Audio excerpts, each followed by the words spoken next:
Okay, so we left off in the first video in this problem right here, and we had chosen 0, 0 because the line does not go through 0, 0, and we substituted in 2 times 0 plus 5 times 0 is greater than or equal to negative 2 into the original equation, ended up with 0 is greater than or equal to negative 2, which is true. So we shade including 0, 0. And what I didn't go over with you was we want to really make sure that shading's right. You already know it probably is, but if you have time, it's always good to pick a point within that shaded area. And that shaded area actually comes all the way out here. It would be better if my line were a little bit longer. It goes infinitely in that rightward or upward direction. I went ahead and picked the point 2, 3. And I want to know if it's a solution of this 2x plus 5y is greater than or equal to negative 2. If it is a solution, then we're going to be very certain that we've shaded correctly. So we substitute the 2 into the x position, 2 times 2. Here's your equation. Let's go ahead and write it down. 2x plus 5y greater than or equal to negative 2. So 2 times 2 plus 5, substitute in the y, times 3 is greater than or equal to negative 2. 2 times 2 is 4, 5 times 3 is 15, is greater than or equal to negative 2. 19 is greater than or equal to negative 2, so that is true. It's a solution, which means we have, in fact, correctly shaded. We're going to do another problem. So let's go to this next page. Okay, go ahead and write down y is greater than or equal to negative 4x plus 1 and slope-intercept form. And we're going to go ahead and graph this one. So go ahead and use, since it's in slope-intercept form, you're going to want to find an M,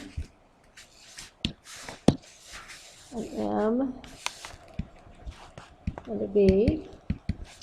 And then you'll plot those. Use your slope triangle to determine whether it should be based on this greater than or equal to symbol, whether it should be a broken or solid line.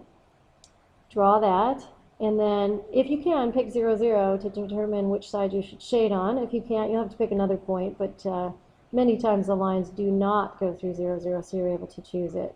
Go ahead and try that. If at any point you get confused and you need to turn it on, you can. When you're finished, go ahead and turn it on to check it. Okay, again, your M was negative 4, your B was 1. So your B is 1. You put a point at the y-intercept of 1. You want to go up. It's negatively sloping, so you go up 4 and 1 to the left, up 4 and 1 to the left, down 4, 1 to the left, down 4, 1 to the left. Use a straight edge.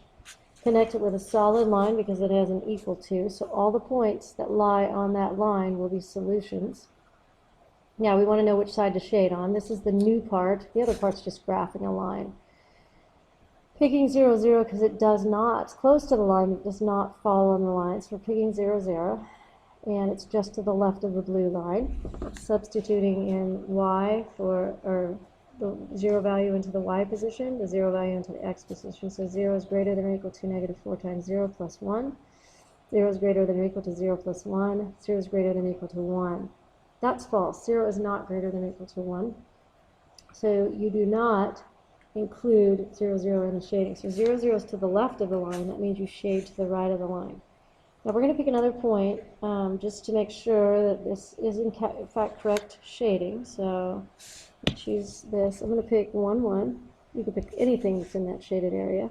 Don't pick something on the line though.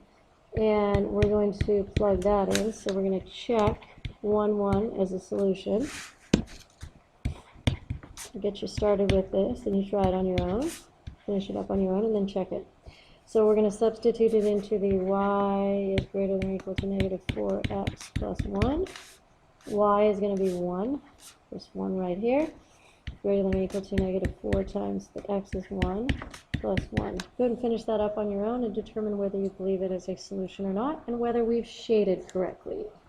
As you completed that work, negative 4 times 1 is negative 4 plus 1. Negative 4 and 1 is negative 3. You bring down your 1 the entire time. 1 is in fact greater than or equal to negative 3. It's true. Therefore, 1, 1 right here is a solution. That means that we have shaded correctly. This concludes the chapter 4.3, solving linear inequalities. If you have any questions, you can go back to either the first recording, or you can look at this one. This one has less on it, but it has some of the newer stuff. So you can look at either of those inequalities video or recordings to help you with this information.